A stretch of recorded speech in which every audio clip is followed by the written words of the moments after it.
శత్రు ఇంటికి అల్లుడిగా పంపించమని అడగడానికి నీకు నీకు మనసు ఎలా వచ్చిందిరా? నువ్వే అంటుంటావు కదక్క మనసు అని. మనసు మాట వినకపోతే ఏ కాపురం నిలబడదు అని. నోరు మొయ్! పెద్ద మానసిక శాస్త్రవేత్తలా కబుర్లు చెప్పకు. దేన్నైనా వెనక్కి తెచ్చుకోగలం గాని గడిచిపోయిన టైంని మనము వెనక్కి తెచ్చుకోలేంరా. నువ్వు ఇప్పటికే బిందుని ప్రేమిస్తున్నానని చెప్పడానికి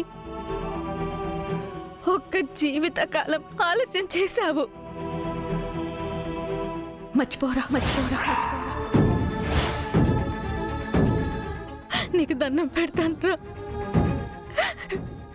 ఇప్పుడిప్పుడే ఈ ఇంటి పరిస్థితులన్నీ చక్కబడుతున్నాయి.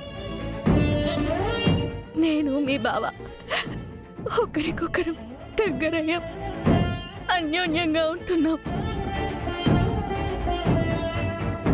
ఈ పెళ్లి కాదని ఈ ఇంటి ఆనందాన్ని నువ్వు ఆవిరి చేయకురా.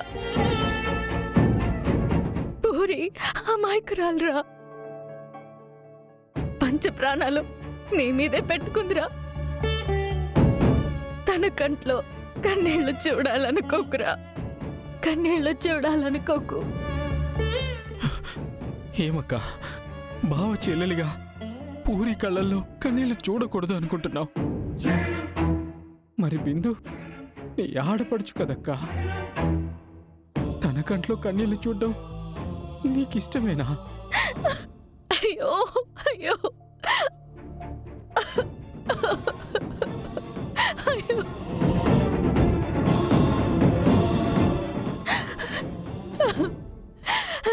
రే రే నీకెలా చెప్పాలరా? నా అనుకున్న వాళ్ళు ఎవరైనా ఏడుపు చూసి సంతోషించే మనిషా మీ అక్క? ప్రేమించిన వాళ్ళు విడిపోవాలని కోరుకునే మనిషా మీ అక్క? ప్రేమంటే ఏంటో నాకు తెలుసురా. నాకు తెలుసు. మీ బావని ప్రేమించి పెళ్లి చేసుకున్నానురా.